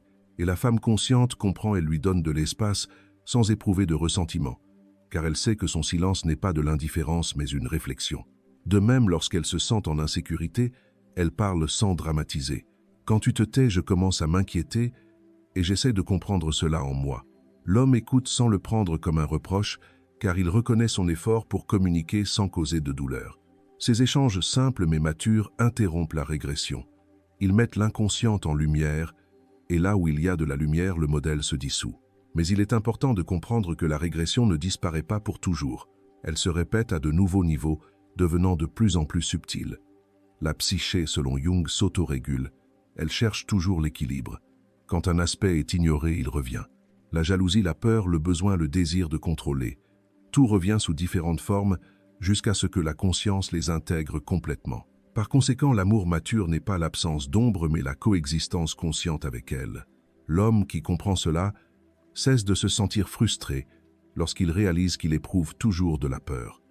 Il comprend que la peur est un signe de profondeur et non de faiblesse. La femme qui comprend cela cesse de se blâmer d'éprouver toujours de l'insécurité. Elle reconnaît que la vulnérabilité fait partie de la vie émotionnelle et que la confronter consciemment est un acte de courage. Cette acceptation mutuelle fait de la relation un espace d'humanité et non de perfection. Carl Jung disait que là où il y a de l'amour, il y a aussi de la douleur. Mais la douleur, lorsqu'elle est comprise, cesse d'être une souffrance et se transforme en clarté. Chaque régression émotionnelle est une occasion de corriger le regard, de mûrir un degré de plus, de devenir un peu plus complet. Et c'est ce processus qui maintient l'amour vivant, car il devient un voyage et non une répétition. Avec le temps, le couple qui comprend cette dynamique commence à reconnaître les signes avant que le conflit n'éclate. Ils apprennent à discerner quand le passé tente d'intervenir dans le présent. Et au lieu de réagir, ils respirent. Au lieu de se disputer, ils s'écoutent. C'est cette pause consciente la frontière entre l'amour impulsif et l'amour conscient. C'est dans cet espace que la relation se rétablit, se renforce et continue d'évoluer. Carl Jung considérait que le but suprême de la vie humaine est l'individuation, le processus de devenir qui tu es vraiment. Et cela s'applique aussi à l'amour. Alors que la plupart des gens recherchent dans la relation un lieu de fusion, le développement psychologique exige le contraire, que chacun préserve son identité en apprenant à construire une relation. L'amour immature essaie d'unir pour éviter la solitude. L'amour mature unit sans effacer l'individualité. L'individuation est l'équilibre entre l'appartenance et le fait de rester soi-même. L'homme mature comprend que la relation ne doit pas absorber tout ce qu'il est. Il continue de suivre sa vocation, ses objectifs, ses silences et sa quête personnelle. Il aime, mais n'abandonne pas son chemin, et cette fidélité à soi-même fait de lui un partenaire plus complet et non absent. Car celui qui a une vie intérieure est capable d'offrir une véritable présence et non une dépendance. La femme consciente apprend cela aussi. Elle comprend que la relation n'est pas le centre de son existence, mais l'une de ses dimensions. Elle prend soin du lien, mais cultive aussi son esprit, son corps, ses projets, son espace personnel. Quand elle préserve son individualité, l'amour reçoit de l'oxygène, car l'homme commence à l'admirer non seulement pour ce qu'elle lui offre, mais pour ce qu'elle représente en elle-même, une personne complète et vivante, possédant son propre rayonnement. Carl Jung expliquait que le manque d'individuation est l'une des causes les plus profondes des conflits entre couples. Quand un partenaire commence à vivre exclusivement par l'autre, un déséquilibre survient. La fusion émotionnelle qui, au début, ressemble à de l'amour se transforme rapidement en suffocation. La personne perd son autonomie psychologique et commence à exiger, insister, contrôler. Et quand l'autre essaie de respirer, elle interprète cela comme un rejet. Mais ce qui manque, ce n'est pas l'amour, mais une séparation saine. Le lien ne tient que lorsqu'il y a deux présences complètes. Et l'individualité est ce qui empêche l'amour de se transformer en besoin. Par conséquent, Carl Jung disait que les bonnes relations ne sont pas basées sur la nécessité mais sur le choix. Chaque jour, le couple conscient choisit de rester ensemble, non pas parce qu'il le doit, mais parce qu'il le veut. Et le désir d'être ensemble est plus fort quand il n'y a pas la peur de rester seul. Dans le processus d'individuation, la relation cesse d'être une fin et devient un moyen de connaissance de soi. La femme apprend sur ses limites et sur sa force. L'homme apprend sur sa sensibilité et sur son contrôle. Chaque geste de l'autre devient une leçon, chaque conflit un miroir, chaque réconciliation une opportunité d'intégration. Ce type de relation n'existe pas pour combler des lacunes, mais pour révéler ce qui doit encore être poli. Mais l'individuation exige du courage. Le courage de dire non quand c'est nécessaire. Le courage de partir quand la présence devient soumission. Le courage de conserver l'amour mais sans perdre le respect de soi. C'est cette frontière invisible qui sépare l'abandon de l'annulation. La femme qui confond dévouement et renoncement perd le respect de celui qu'elle aime, car elle envoie inconsciemment le signal qu'elle n'a pas son propre centre. L'homme qui confond liberté et absence d'engagement perd la confiance de sa partenaire, car il envoie le signal qu'il ne tient pas sa parole. L'individuation est l'équilibre entre ces extrêmes. En pratique, cela se manifeste par des actes simples. C'est la femme qui sait être seule sans tomber dans le désespoir. C'est l'homme qui sait écouter sans ressentir le besoin de se défendre. C'est le couple qui comprend qu'aimer ne signifie pas être d'accord sur tout, mais respecter les différences. Carl Jung disait que l'homme mature est celui qui est capable de contenir les contraires, et l'amour mature est précisément cette coexistence de deux mondes différents qui se respectent. Quand chacun reste lui-même, la relation cesse d'être un territoire de dispute et devient un espace de croissance. La présence de l'autre ne menace pas l'autonomie, elle l'élargit. Le succès de l'autre ne provoque pas l'envie, il provoque l'inspiration, et l'absence temporaire ne provoque pas l'insécurité, mais engendre une saine nostalgie. Le fondement émotionnel cesse d'être la peur et devient la confiance. La confiance non seulement en l'autre, mais aussi en sa propre capacité à faire face à toute difficulté. Dans la perspective jungienne, le véritable amour ne détruit pas l'individu, il le complète. Mais il ne complète que celui qui a déjà commencé le chemin vers sa propre intégrité. Sinon, la relation se transforme en une façon de s'éviter soi-même, et celui qui fuit soi-même transforme inévitablement l'autre en un fardeau. Par conséquent, la première obligation de la personne aimante est de continuer à évoluer, lire, réfléchir, prendre soin de son corps, cultiver le silence, faire face à ses ombres. La présence d'une personne en développement est le plus grand cadeau que l'on puisse offrir à l'autre. Quand deux individus en processus d'individuation se rencontrent, l'amour devient stable sans être froid. Il y a de la profondeur, mais il y a aussi de la légèreté. Il y a du respect, mais il y a aussi du désir. Il y a de la liberté, mais il y a aussi de l'engagement. Parce que les deux comprennent qu'être ensemble n'est pas une obligation, mais un privilège. Ils ne s'enchaînent pas, mais s'invitent à grandir à l'intérieur d'eux. Et c'est cette croissance mutuelle qui maintient l'amour vivant au fil des ans. Carl Jung croyait que l'amour, tout comme la personnalité, passait par des étapes naturelles de transformation. Aucun lien ne reste identique avec le temps, et ce n'est pas un signe de déclin mais d'évolution. Tout comme le corps change, les formes d'expression de l'affection, du désir et de la vie commune changent aussi. L'immaturité cherche à perpétuer la phase initiale de la passion. La conscience apprend à suivre le rythme du temps sans perdre son essence. Le début de la relation est généralement dominé par la projection et la chimie, deux forces légitimes, mais transitoires. L'enchantement naît de la découverte. Chaque regard est une nouveauté.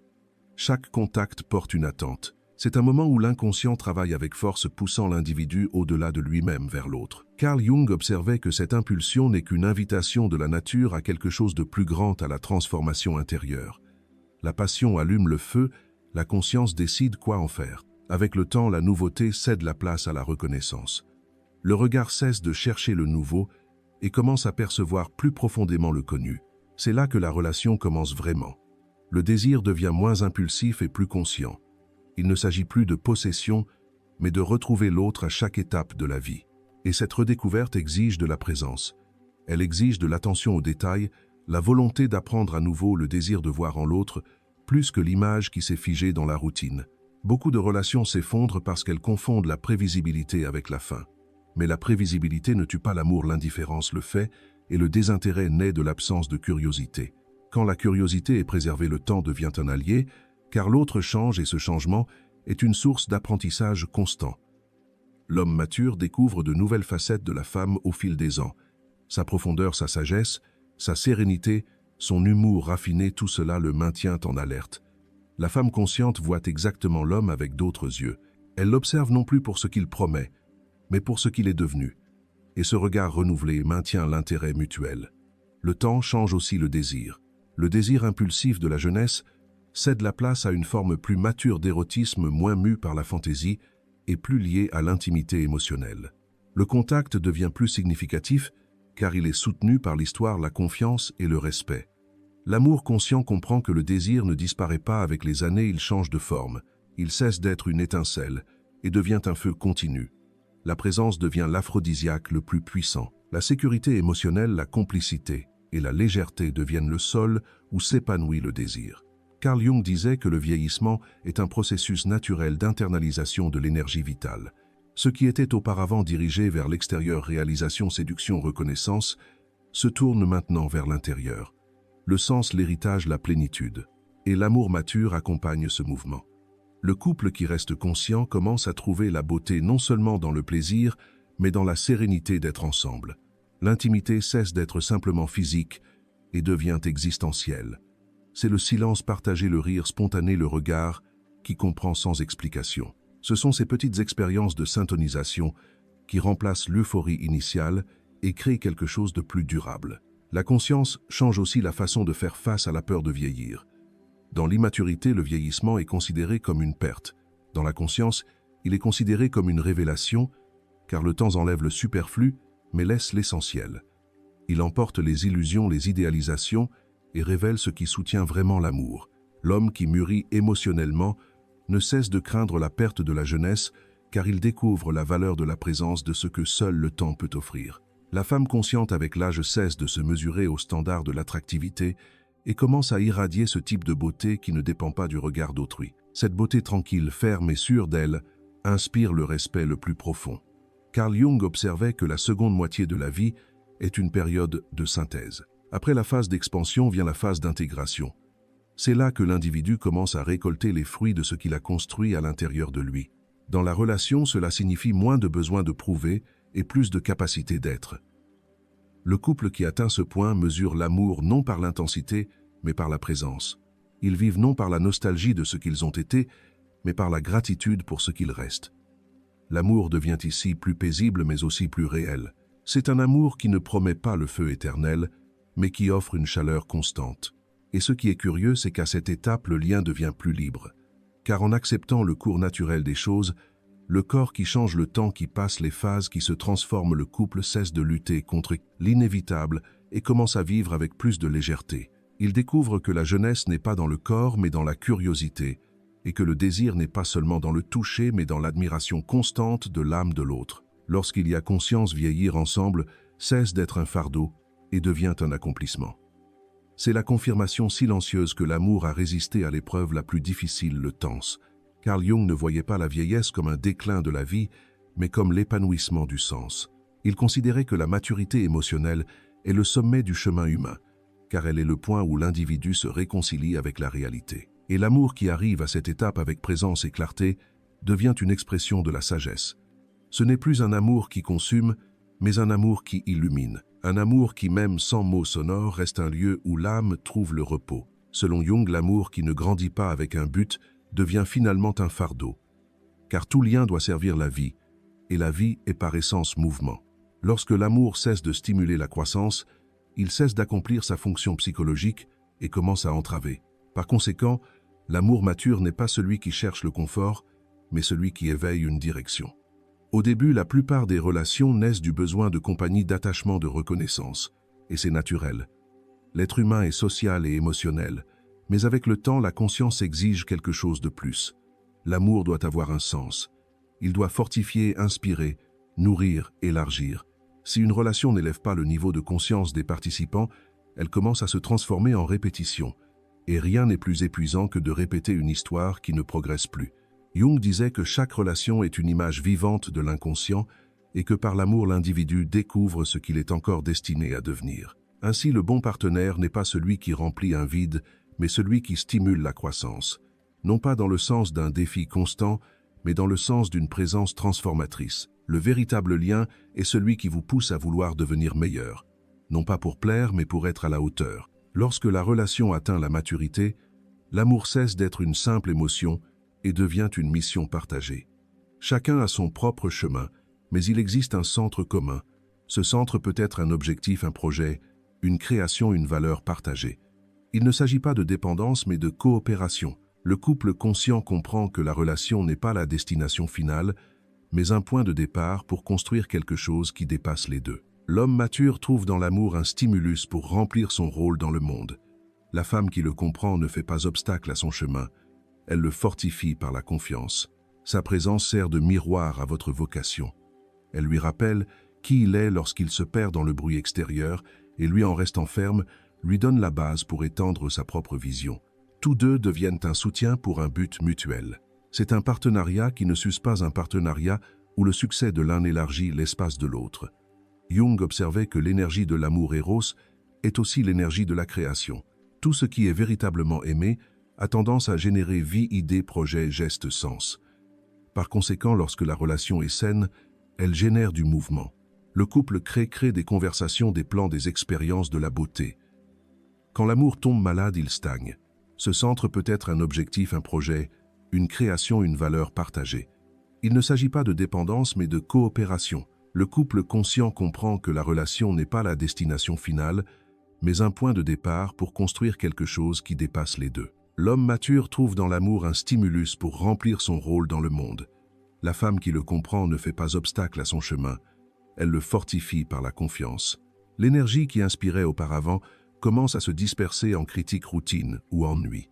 Ce qui guérit, ce n'est pas de recommencer avec une autre personne, mais de se reconnecter au but, au sein de la relation. Demandez pourquoi nous sommes ensemble et plus profondément, qu'est-ce que notre union éveille dans le monde qui nous entoure. Sa présence sert de miroir à votre vocation. Elle lui rappelle qui il est lorsqu'il se perd dans le bruit extérieur et lui, en restant ferme, lui donne la base pour étendre sa propre vision. Tous deux deviennent un soutien pour un but mutuel. Jung pensait que l'homme tombe malade lorsqu'il perd le sens, et il en va de même pour l'amour. Lorsque la relation perd son sens, l'attachement s'affaiblit. Non par manque de sentiments, mais par manque de sens. La conscience transforme ainsi l'amour en fondement de l'autoréalisation. Le couple mature comprend que la relation n'est pas un refuge, mais un sol fertile. Que aimer quelqu'un, c'est aussi l'aider à accomplir son destin. Et qu'en fin de compte, l'amour est l'une des expressions les plus profondes de la volonté de vivre. Non pas une fuite de la solitude, mais un choix de création. L'homme qui trouve un sens dans l'amour trouve une direction. La femme qui trouve un sens à la vie à travers l'amour trouve la plénitude. Et ensemble, lorsque les deux comprennent que l'amour est une responsabilité envers ce qu'il y a de meilleur en eux, la relation se transforme en quelque chose qui transcende le temps et l'ego, car elle commence à reposer sur la chose la plus durable, la croissance mutuelle. Jung disait que l'amour véritable est un acte de foi dans l'évolution de l'âme, non pas parce qu'il promet l'éternité, mais parce qu'il enseigne que toute rencontre significative joue son rôle nous rapprochant de ce que nous sommes destinés à devenir. L'amour conscient ne nous lie pas au passé et ne nous lie pas à l'autre. Il nous conduit ensemble vers un degré supérieur de clarté et d'humanité. Carl Jung considérait que la transformation individuelle a toujours un reflet social. La psyché, selon lui, n'est pas isolée. Elle fait partie d'un tout vivant. Lorsque l'individu change, la structure autour se réorganise inévitablement. De même, lorsque deux personnes atteignent un haut niveau de conscience dans une relation, elles ne profitent pas seulement à elles-mêmes, elles deviennent des centres d'équilibre dans un monde de chaos émotionnel. L'amour conscient a un effet pédagogique. Il enseigne sans prêcher. La manière dont un couple mature s'écoute, résout les conflits et maintient le respect crée un modèle de coexistence silencieux. Les gens autour sentent, même s'ils ne le comprennent pas rationnellement, qu'il y a quelque chose de rare, la sérénité, l'harmonie, la clarté. Et cette sérénité éveille le désir d'apprendre. C'est ainsi que la transformation intérieure commence à se propager. Dans le cadre familial, ce reflet est encore plus visible. Les enfants qui grandissent dans des foyers où l'amour est équilibré apprennent une relation plus saine avec leur monde intérieur. Ils comprennent que l'amour n'a pas besoin d'être crié pour être vrai, que les désaccords ne sont pas synonymes d'irrespect et que demander pardon n'humilie personne. Vivre avec des adultes conscients enseigne plus que tout sermon moral, car l'inconscient de l'enfant absorbe l'exemple, pas l'injonction. Et le couple qui vit l'amour de manière mature éduque en pratique dans l'esprit de paix. Il en va de même dans la sphère sociale. Les personnes émotionnellement équilibrées contribuent à créer un environnement plus productif et plus humain. Celui qui a appris à communiquer avec empathie à la maison transpose cette compétence au travail. La femme qui a appris à respecter les limites émotionnelles dans la relation transpose cette même clarté aux limites professionnelles. L'homme qui a appris à reconnaître les vulnérabilités sans honte commence à diriger avec humanité, et cette humanité multipliée commence à changer des structures entières. Jung affirmait que la névrose moderne, l'anxiété collective, le vide existentiel, la violence symbolique, proviennent de la déconnexion entre l'individu et l'intégralité. L'amour conscient, lorsqu'il est vécu, véritablement agit comme un antidote silencieux à cet état, car il reconnecte l'individu à l'expérience de l'attachement, de l'empathie et du sens. Dans un monde où l'instantanéité a remplacé la profondeur et l'image, la présence, le couple équilibré, devient un rappel vivant que la stabilité émotionnelle est toujours possible et désirable. Mais peut être que l'impact le plus profond de l'amour mature ne réside pas dans ce qui est vu, mais dans ce qui est ressenti. Lorsque deux personnes peuvent rester ensemble sans se nuire, sans mentir ou se supprimer, elles irradient ce que l'inconscient collectif reconnaît comme vérité. Leur présence crée un sentiment de sécurité. La façon dont ils se traitent inspire confiance dans le lien humain. Et cette confiance est l'une des choses les plus rares de notre époque. Par conséquent, l'amour conscient est aussi un acte de résistance. Résistance à l'égoïsme, à la précipitation, au cynisme émotionnel qui domine la culture moderne. Dans les communautés, l'existence de liens matures crée des exemples concrets. Les couples qui restent ensemble par conscience et non par dépendance montrent qu'il est possible de grandir sans perdre le respect. Ils montrent que la liberté et l'engagement ne sont pas opposés mais complémentaires. Et ce type de témoignage silencieux change la façon dont les gens perçoivent l'amour. Il remplace l'idéalisation de la passion par la valeur de la responsabilité émotionnelle. Au sens large, la somme de ces exemples individuels façonne ce que Jung appelait un inconscient collectif renouvelé. La psyché de l'humanité, comme un organisme vivant, se nourrit des actions humaines. Chaque geste d'empathie, chaque dialogue, sincère, chaque choix en faveur de la compréhension, plutôt que de la réaction, contribue à l'équilibre symbolique du monde. Ainsi, la transformation émotionnelle d'une seule relation a une influence beaucoup plus vaste qu'il n'y paraît. Elle affecte la façon dont les gens se rapportent les uns aux autres, communiquent et construisent l'avenir. À l'ère des relations jetables, l'amour conscient ramène le sens de la continuité. Il montre que l'engagement n'est pas une prison, c'est la profondeur, que le respect n'est pas la froideur, mais la maturité, et que l'amour, loin de l'idéal romantique, est un exercice quotidien de clarté et de responsabilité émotionnelle. Ce point de vue répandu corrige tranquillement la culture. Il inspire les nouvelles générations à rechercher des liens moins superficiels, plus humains, plus authentiques. La relation consciente est donc à la fois un acte politique et spirituel. Politique, car elle rééduque la manière dont les gens interagissent. Spirituelle, car elle relie la vie individuelle à quelque chose de plus grand que son propre ego.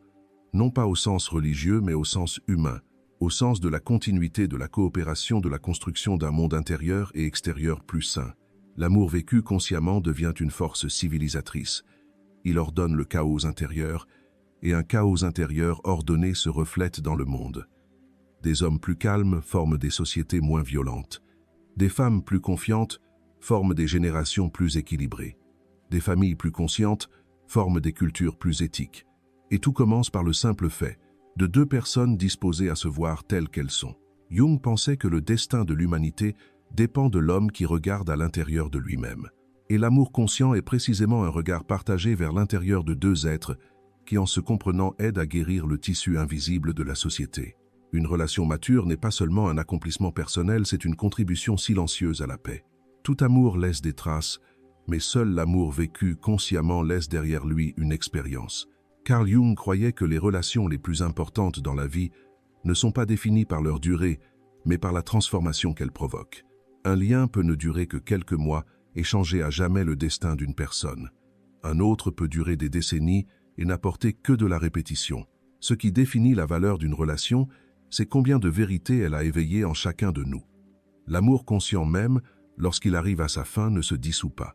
Il reste sous forme de compréhension, de maturité, d'empathie et de sérénité. C'est le type de lien qui transcende le temps car il n'est pas basé sur la possession. Lorsqu'il y a conscience, l'amour n'a pas besoin de survivre. Pour être éternel, il devient une partie de la structure psychique de celui qui l'a vécu. L'individu ne le perd pas, il l'intègre. C'est pourquoi Jung disait que la véritable rencontre de deux âmes n'est jamais vaine. L'héritage de la relation mature se manifeste dans les gestes. L'homme qui a appris à écouter, sans réagir, transpose cette compétence partout. La femme qui a appris à exprimer la vulnérabilité sans craindre le rejet, commence à inspirer confiance partout où elle se trouve. Les vertus cultivées dans l'amour deviennent des outils pour la vie.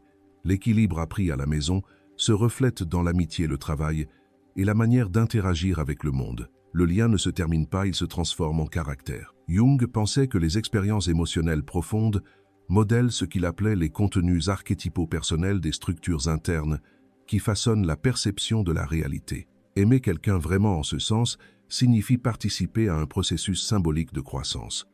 La relation cesse d'être juste entre deux personnes et devient une relation entre deux âmes en formation. Chacune contribue à la maturation de l'autre, et cette maturation devient une partie permanente de la psyché. L'amour conscient est ainsi une forme d'individuation partagée. Lorsque le temps avance et que la forme de la relation change, que ce soit à cause de la distance, de la séparation ou de la mort, seul reste l'apprentissage émotionnel. L'homme qui a aimé profondément porte en lui une nouvelle compréhension de la féminité. Plus de respect, plus d'empathie, moins de peur. La femme qui a vécu un amour mature porte en elle une nouvelle perception du masculin, plus de confiance, plus de clarté, moins d'idéalisation. Les deux en ressortent plus entiers, moins réactifs, plus humains. Ce qui était un lien entre deux devient une nouvelle conscience en chacun. Et ceci, selon Jung, est le véritable but de l'amour intégré, ce qui était auparavant séparé. Par conséquent, même la fin d'une relation consciente n'est pas un échec. C'est un achèvement. Lorsque deux personnes grandissent ensemble au point de ne plus avoir besoin de rester dans la même forme de lien, l'amour ne se termine pas, il se transforme en gratitude, et la gratitude est la plus haute forme de dévotion. L'amour inconscient se termine par le ressentiment. L'amour conscient se termine par la compréhension, et c'est cette compréhension qui fait la différence entre une histoire qui blesse et une histoire qui construit. Les relations qui ont apporté des leçons ne nous attachent pas au passé. Elles nous libèrent pour que nous puissions vivre l'avenir avec plus de sagesse. Il y a des amours qui remplissent le rôle de miroir puis s'en vont. D'autres restent jusqu'à la fin de la vie car elles continuent de servir l'évolution des deux. L'important est que dans chacune d'elles, quelque chose d'essentiel se soit accompli, que quelque chose ait été vu, intégré, rendu significatif. Et c'est ce qui reste. Le souvenir de l'amour conscient ne fait pas mal, il guide. Il nous rappelle que pendant un temps, nous avons été capables de voir l'autre clairement et d'être vus avec vérité. Et cette expérience, une fois vécue, change la façon dont nous voyons tous les autres liens. L'héritage de l'amour mature se transmet également. Celui qui a aimé consciemment enseigne l'amour non par des mots, mais par la présence. Les gens autour sentent. Ils sentent l'équilibre, la patience, un regard plus profond, comme si l'âme ayant touché l'amour véritable commençait à irradier plus d'humanité. C'est la véritable trace que laisse l'amour, une sorte de sérénité qui se propage sans effort, tranquillement, mais visiblement. Pour Jung, l'amour vécu pleinement est l'une des rares expériences qui rapproche l'homme du sens supérieur de l'existence, car il nous montre en pratique que tout ce qui est authentique ne reste pas dans les formes extérieures mais dans la conscience. Le corps vieillit, les liens changent, la vie suit son cours, mais ce qui a été intégré reste. L'amour conscient ne disparaît pas, il se transforme en sagesse, et cette sagesse est le bien le plus durable qu'un être humain puisse porter en lui. Lorsque l'amour remplit ce rôle, il cesse d'être une histoire et devient un héritage émotionnel, symbolique, psychologique. Un héritage qui façonne la façon dont nous regardons le monde, dont nous nous rapportons aux autres, dont nous élevons les enfants, dont nous nous pardonnons. Et en ce sens, l'amour mature est une forme d'immortalité. Non pas parce qu'elle dure éternellement en dehors de nous, mais parce qu'elle reste vivante à l'intérieur de nous. Jung disait que l'individuation est le processus de devenir entier, et l'amour est l'un des chemins les plus courts et les plus difficiles pour y parvenir. Parce que l'amour véritable exige d'affronter son inconscient, de reconnaître l'ombre, d'accepter l'autre, et surtout de s'accepter soi-même. Peu le font, mais celui qui le fait ne sera jamais le même, car dans l'autre il découvre la profondeur de sa propre âme. En fin de compte, l'amour est un miroir. Tout ce que nous trouvons chez l'autre reflète ce qu'il y a à l'intérieur de nous. L'homme qui a encore peur d'aimer fuit en réalité les parties de lui-même qu'il n'a pas encore rencontrées. Et la femme qui comprend cela cesse de prendre ses actions personnellement. Elle observe consciemment. Elle sait que sa peur ne la concerne pas, elle le concerne lui-même. Par conséquent, elle n'essaie pas de le guérir ni de le sauver, elle maintient à peine son propre éclat. Et c'est cette lumière qui, petit à petit, dissipe les ombres environnantes. L'homme peut mettre du temps à comprendre, mais à un moment donné, il réalise qu'elle n'a jamais voulu le changer. Elle voulait juste le voir et être vue vraiment. Voilà ce qui éveille le plus l'amour chez un homme. C'est pourquoi la femme qui comprend l'inconscient masculin n'a pas besoin de s'expliquer, pas besoin de se disputer, pas besoin de supplier. Elle devient une force tranquille, et toute force silencieuse est ressentie même lorsqu'elle n'est pas comprise. On se souvient d'elle non pas pour les mots qu'elle a dits, mais pour le calme qu'elle a transmis, pour la présence qu'elle a maintenue, pour l'amour qui n'exigeait pas de paiement mais l'offrait avec dignité. Carl Jung croyait que la véritable rencontre entre un homme et une femme se produit lorsque tous deux dépassent le jeu des apparences et se reconnaissent à un niveau plus profond, au niveau de l'âme où il n'y a plus besoin de prouver, de conquérir ou de gagner, juste être. Et quand cela se produit, l'amour cesse d'être une recherche et devient un état de conscience. Par conséquent, si vous voulez un amour véritable, commencez par vous-même. Apprenez à maîtriser vos émotions, à reconnaître vos limites et à rester calme même lorsque tout semble incertain. Cette sérénité deviendra votre plus grand magnétisme car l'homme prêt le sentira. Et quand il le sentira, il se donnera. Non pas parce que vous l'avez convaincu, mais parce qu'à côté de vous, il se sentira enfin chez lui. Merci d'être resté avec nous jusqu'à la fin de cette vidéo. Qu'avez-vous ressenti après la leçon d'aujourd'hui? Qu'est-ce qui vous a enthousiasmé et marqué? N'oubliez pas de partager vos impressions dans les commentaires pour nous dire ce que vous en pensez. Et si cette vidéo vous a ouvert une nouvelle perspective sur vous-même ou sur la psychologie humaine, n'hésitez pas à liker et à vous abonner à la chaîne pour ne pas manquer les prochaines découvertes. Chaque soutien, chaque retour est une motivation pour que notre chaîne continue d'offrir des contenus profonds, vous aidant pas à mieux vous comprendre dans l'esprit de Carl Jung. Bonjour et à bientôt dans la prochaine vidéo.